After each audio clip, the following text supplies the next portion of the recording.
Welcome to Scriptural Science, a presentation of Truth and Life Institute, Boston, Massachusetts, and Oba, Nigeria. The following is a subsection of the book. Human Intelligence is Infinitely Advanced Cloud Technology System.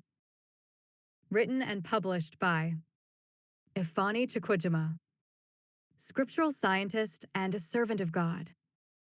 This subsection's ID is Intelligence 1:1. Christ is the life inside every human being. Human intelligence is infinitely advanced cloud technology system, as in artificial intelligence.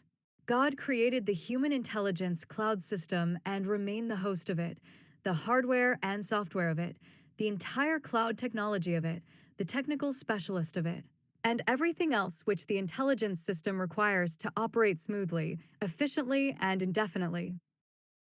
God is all there is about the human intelligence system. And all human beings are joined to this cloud intelligence system through perfectly written and perfectly adapted algorithm, which perpetually runs smoothly and consistently and is continuously maintained. God leads mankind into human technologies the same way a parent would introduce their child to toy versions of household appliances. All human technologies are, therefore, kiddie knockoffs that mimic God's real technologies. The thinking and decision-making of all human beings in their daily lives are made possible by God operating, managing, controlling, and maintaining this infinitely advanced human intelligence cloud system because we are all connected to it.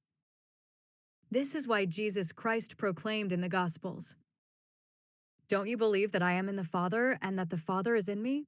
The words I say to you I do not speak on my own authority.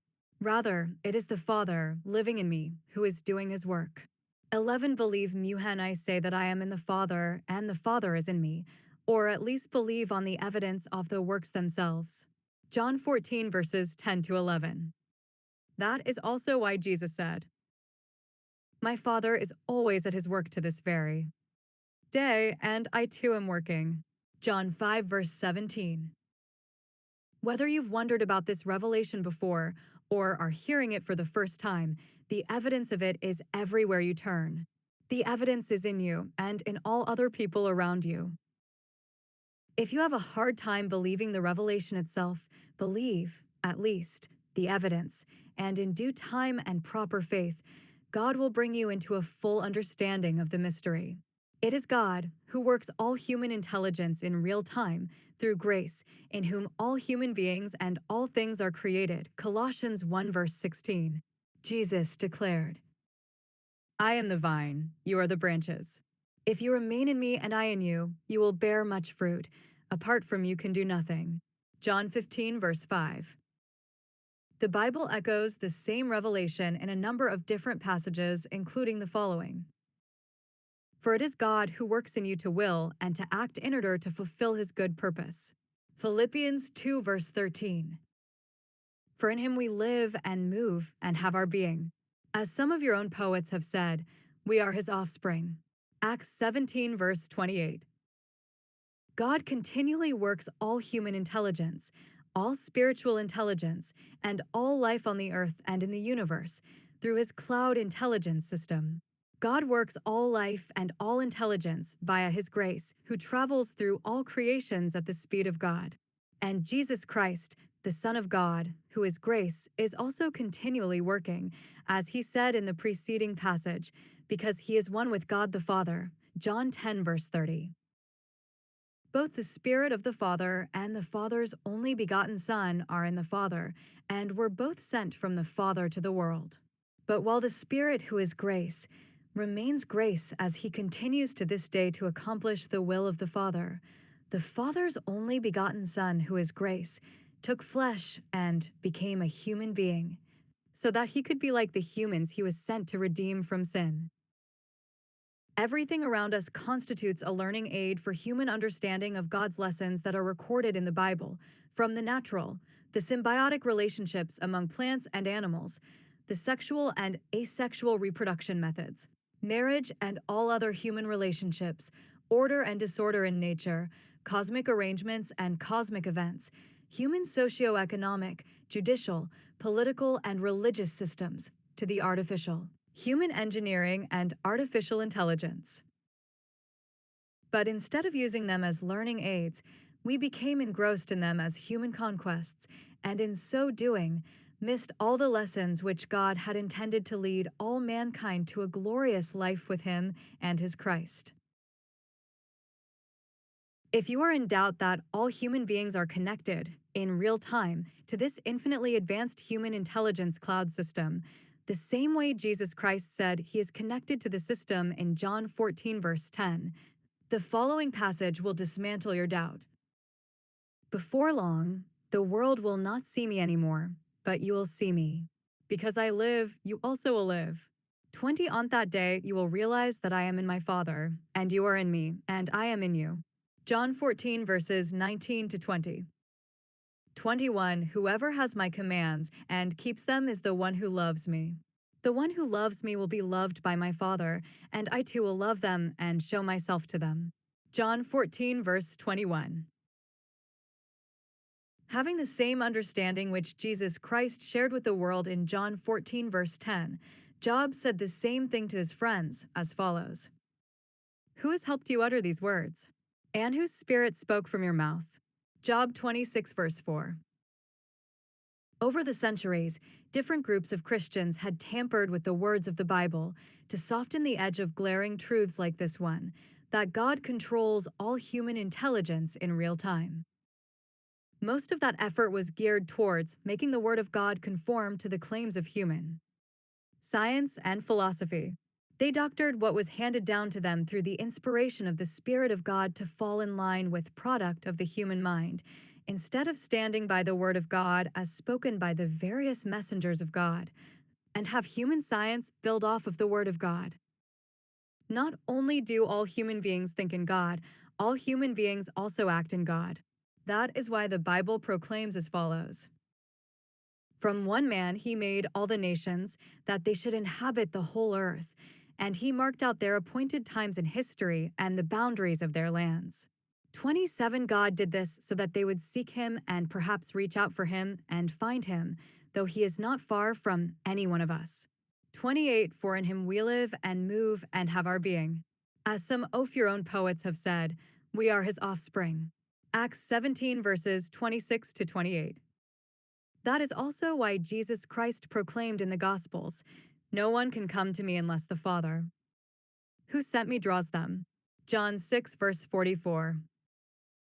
No one acts unless God mobilizes them through the choices they make in their thinking and decision-making participation in the God-controlled and managed, infinitely advanced intelligence cloud system that is the human intelligence. The world's information technologies are crude as compared to God's cloud technology, which the human intelligence is a part of.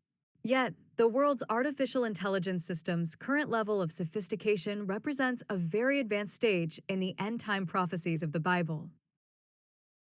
Throughout human existence on the earth, God has been giving mankind natural knowledge and technological capabilities based on human intelligence adaptability to the things God had previously revealed to mankind. The more readily mankind acquaints itself with the information God had revealed previously, the faster God reveals newer information.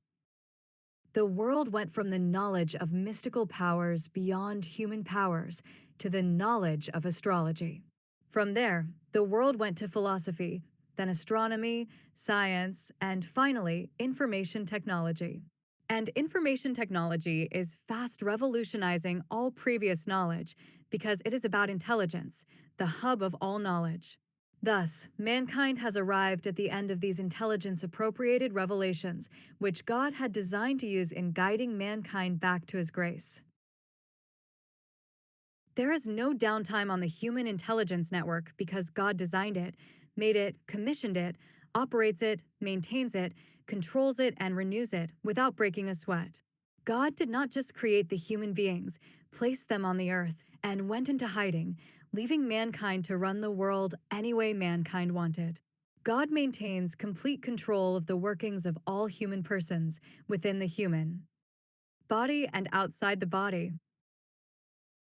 It is only willful ignorance that has prevented mankind from scientifically deciphering this truth until now, like a host of other truths I have been discussing in my many books, because the truth has been in plain sight in the Bible. Truth is the whole premise of this book. It is important to point out to all my readers that I do not, and cannot, claim proprietorship for any of the things I write about, because I do not set out to find any of them. They suddenly land on me and get me thinking. However, each time something came to me, I always realized that I have received a message. As I try to understand what exactly I have received, Bible passages quickly build around what I have received and lend credibility to them. From that point forward, it becomes a lot of reading and searching for more supporting passages from the Bible and from the real world. The intelligence cloud network piece developed over an extended time period.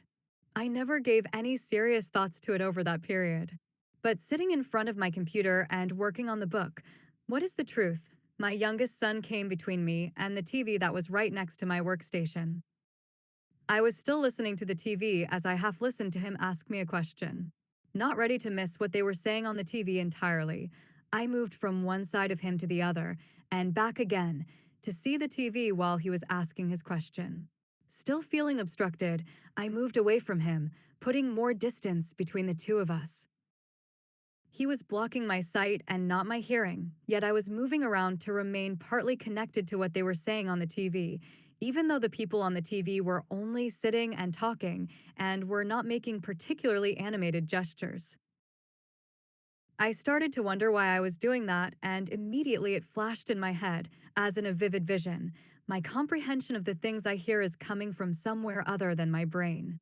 The information which my senses collect are instantaneously sent somewhere outside of me, and meaning instantaneously returns to my brain for my comprehension of the experiences that generated the sensory information.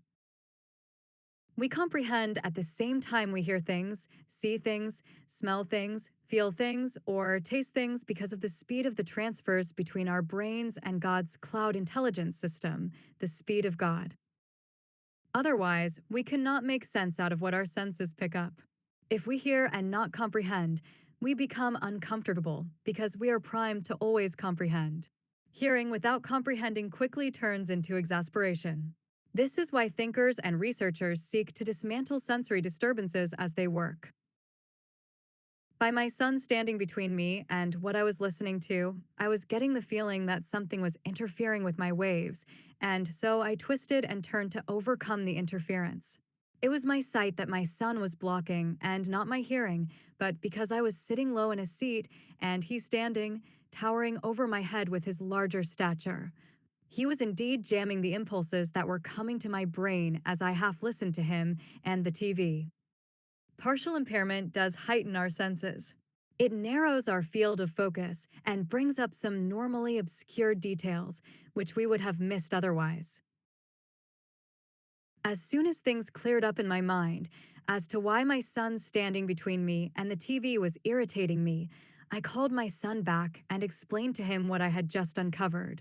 Because I do a lot of mental work round the clock, I am prone to irritation, but I fall back on grace a lot to overcome my irritability. I have been attributing such irritability to my impatience and intolerance, even on the occasions when I had made deliberate efforts to not be irritated by my children's interruptions in my brain work. I do not just read the Bible and start squawking. I write from the messages I receive. Let us discuss life before we continue with human intelligence. It is important for us to understand life before we discuss the human intelligence system in greater detail, because life has to exist in a human person before all else. The entire human systems, biological and intellectual, rely on life to function as designed and commissioned by God.